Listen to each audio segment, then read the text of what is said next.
Shalom, selamat pagi Bapak Ibu yang terkasih di dalam Yesus Kristus. Puji dan syukur kita panjatkan kehadirat Tuhan yang Maha Kuasa. Kita boleh dipertemukan kembali dalam Renungan Harian Toraja, edisi Sabtu 18 Februari 2023. Firman Tuhan yang akan kita baca dan renungkan terambil dari Ibrani 8 ayat 1 sampai ayat yang ke-13. Sebelum kita membaca dan merenungkan firman Tuhan, mari kita bersatu dalam doa. Selamat pagi Bapa yang bertata di dalam kerajaan sorga. Puji Tuhan atas hari yang baru serta nafas kehidupan yang boleh kami rasakan hingga pada saat ini. Pada pagi yang indah ini ya Tuhan, kami rindu untuk membaca dan merenungkan firman-Mu. Biarlah firman-Mu yang kami dengarkan ini dapat kami pahami dengan baik dan dapat kami gunakan dalam setiap langkah kehidupan kami. Bersabdalah ya Tuhan, karena kami siap untuk membaca dan merenungkan firman-Mu. Di dalam nama Tuhan Yesus kami berdoa. Amin. Ibrani 8 ayat 1 sampai ayat yang ke-13. Imam besar perjanjian baru. Inti segala yang kita bicarakan itu ialah kita mempunyai imam besar yang demikian, yang duduk di sebelah kanan tahta yang maha besar di sorga, dan yang melayani ibadah di tempat kudus, yaitu di dalam kemah sejati yang didirikan oleh Tuhan dan bukan oleh manusia. Sebab setiap imam besar ditetapkan untuk mempersembahkan korban dan persembahan, dan karena itu Yesus perlu mempunyai sesuatu untuk dipersembahkan. Sekiranya ia di bumi ini, ia sama sekali tidak akan menjadi imam, karena di sini telah ada orang-orang yang mempersembahkan persembahan menurut hukum Taurat. Pelayanan mereka adalah gambaran dan bayangan dari apa yang ada di sorga, sama seperti yang diberitahukan kepada Musa ketika ia hendak mendirikan kemah.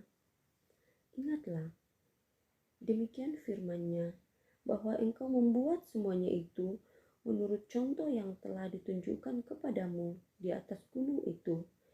Tetapi sekarang ia telah mendapat suatu pelayanan yang jauh lebih agung, karena ia menjadi pengantara dan perjanjian yang lebih mulia, yang didasarkan atas janji yang lebih tinggi.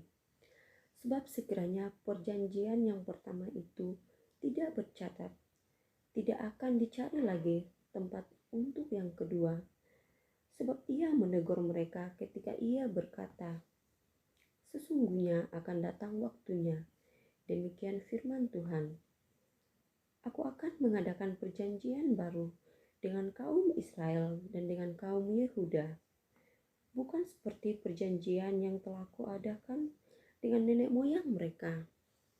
Pada waktu aku memegang tangan mereka untuk membawa mereka keluar dari tanah Mesir, sebab mereka tidak setia kepada perjanjianku, dan aku menolak mereka, demikian firman Tuhan.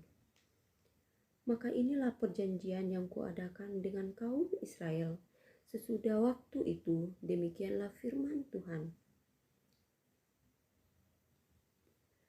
Aku akan menaruh hukumku dalam akal budi mereka dan menuliskannya dalam hati mereka. Maka aku akan menjadi Allah mereka dan mereka akan menjadi umatku. Dan mereka tidak akan mengajar lagi sesama warganya atau sesama saudaranya dengan mengatakan, kenallah Tuhan, sebab mereka semua besar kecil akan mengenal aku. Sebab aku akan menaruh belas kasihan terhadap kesalahan mereka dan tidak lagi mengingat dosa-dosa mereka.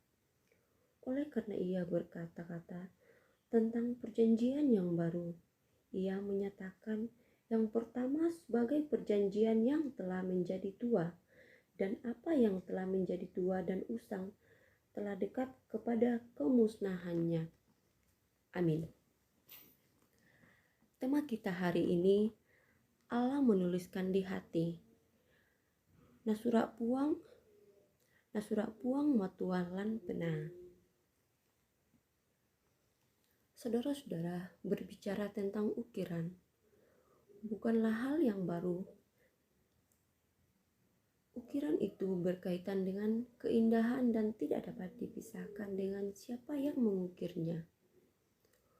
Kualitas sebuah ukiran sangat tergantung kepada sang pengukirnya. Lalu bagaimana kalau Tuhan yang mengukir hati umatnya?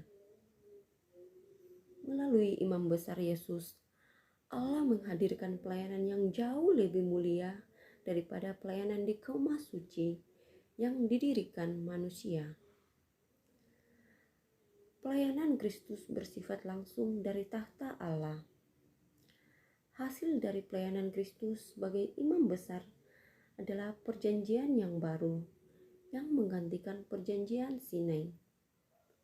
Walaupun isi kedua perjanjian sama, yaitu hubungan Allah dengan umatnya, namun kualitas relasi yang dihasilkannya sangat berbeda.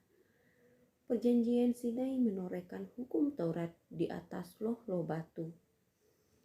Sedangkan pada perjanjian yang baru, terukir di dalam hati umat Allah.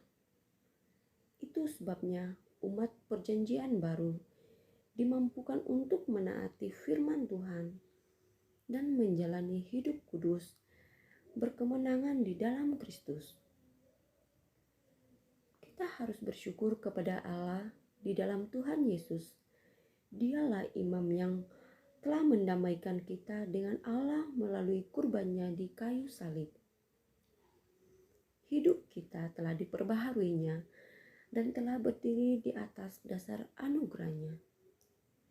Ia menginginkan agar kita mewartakan kabar sukacita ini kepada setiap orang yang masih dibelenggu dosa dan masih terikat dengan ritual masa lalu yang tidak dapat memberi kepastian hidup. Allah telah menuliskan hukum-hukumnya dalam hati kita, maka jagalah hati kita agar tidak tercemari oleh dosa. Jagalah hatimu dengan segala kewaspadaan, karena dari situlah terpancar kehidupan. Amin. Mari kita bersatu di dalam doa. Tuhan Allah Bapa yang berada di dalam kerajaan surga, kami mengucap syukur atas kasih penyertaan Tuhan yang boleh kami rasakan dalam kehidupan kami. Pada pagi yang indah ini ya Tuhan, kami sudah membaca dan mendengarkan firman-Mu. Biarlah firman-Mu ini dapat tertanam baik di dalam setiap hati kami dan dapat menguatkan kami dalam menjalani kehidupan kami sehari-hari. Tuhan, bimbing kami terus dengan firman-Mu, supaya kami selalu mengucap syukur dalam segala hal. Tuhan Yesus, kami berdoa buat jemaat-Mu yang berbahagia atas pertambahan usia mereka. Tuhan tuntun dan sertai mereka dalam setiap langkah kehidupan mereka. Kami juga berdoa buat jemaat-Mu yang saat ini dalam kelemahan tubuh. Tuhan sertai, berkati mereka dalam segala usaha mereka untuk mendapatkan kesembuhan. Kami juga berdoa bagi yang berduka, Tuhan kiranya menolong dan menghibur mereka. Orang tua kami yang dalam menjalani masa tuanya, Tuhan terus yang akan memberkati mereka, sehingga mereka tetap dalam keadaan sehat. Saudara-saudara kami yang saat ini mencari pekerjaan, Tuhan yang akan menunjukkan. Yang sementara dalam menuntut ilmu, Tuhan terus yang akan memberkati mereka. Semoga mendapatkan hasil yang baik. Berkati setiap aktivitas kami pada hari ini ya Tuhan. Biarlah kami dapat melaksanakannya seturut dengan kehendak-Mu. Berkatilah kami ya Tuhan. Inilah doa dan ucapan syukur kami yang kami alaskan hanya di dalam nama Tuhan Yesus Kristus. Kami berdoa. Haleluya. Amin. Demikianlah renungan pada pagi yang indah ini. Selamat beraktivitas. Selamat pagi, Tuhan Yesus memberkati.